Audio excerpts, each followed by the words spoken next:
my name is Miranda, and welcome to my target display project on the formation of the political parties.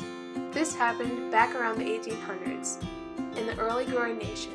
George Washington, the first president of the United States. Ring a bell? Well, he was the one that appointed both Thomas Jefferson and Alexander Hamilton to be in the cabinet. Thomas Jefferson was the Treasury Secretary, and Alexander Hamilton was the Secretary of State. These two men initially were neutral and barely knew each other. They were complete opposites. Jefferson was said to be quiet and reserved, while Hamilton was outspoken and quite social. These differences not only were assumed to set them to be rivals in the near future, but to create the two American political parties we know today as the Republican Party, founded in 1854, and the Democratic Party, founded in 1828.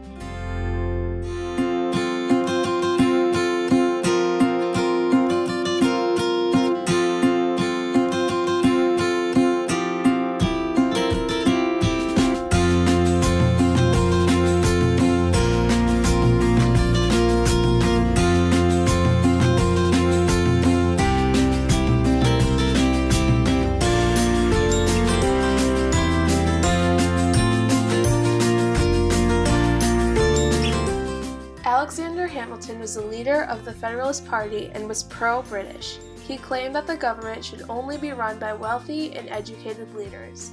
Maintaining a good economy was Hamilton's motto. He lived up to being the common man, so to say.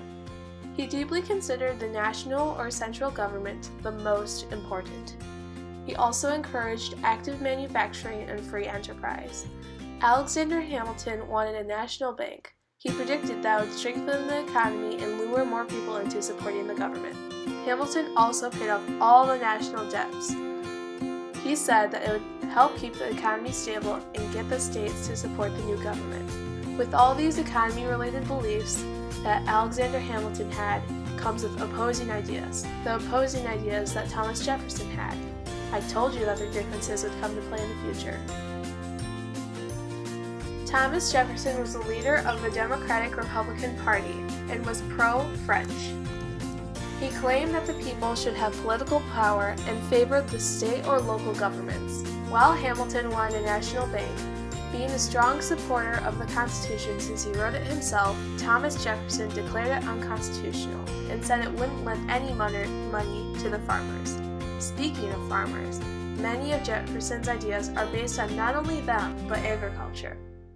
Also, while Alexander believed that paying off the national debts would do America a favor, Thomas knew that the southern states have already paid off them.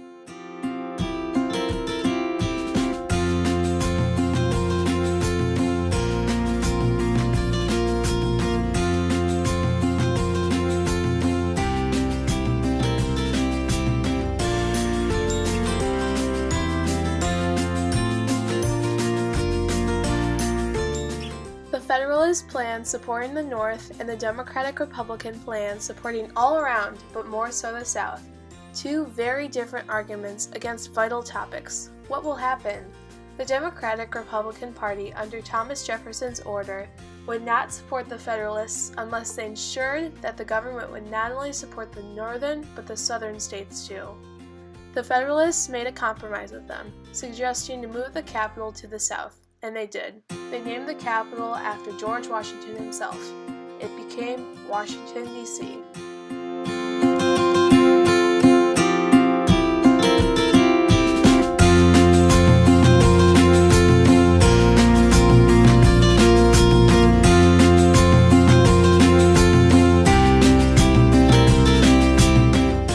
The Democratic Party today is highly influenced on Thomas Jefferson, like how he favored the people's opinions and focused more on agriculture than manufacturing. A Democrat might be more of a positive role model than a Republican would be more of a stronger and stricter role model. Think of it like this. Democrats would believe in the phrase, one for all and all for one, where the Republicans would believe in the phrase, survival of the fittest. Different from back then, these parties have a little conflict today. You can watch any presidential debate and see how the representatives from each side, well, argue. Thank you for watching my target display project. I hope you took something out of it. Until next time, Miranda out.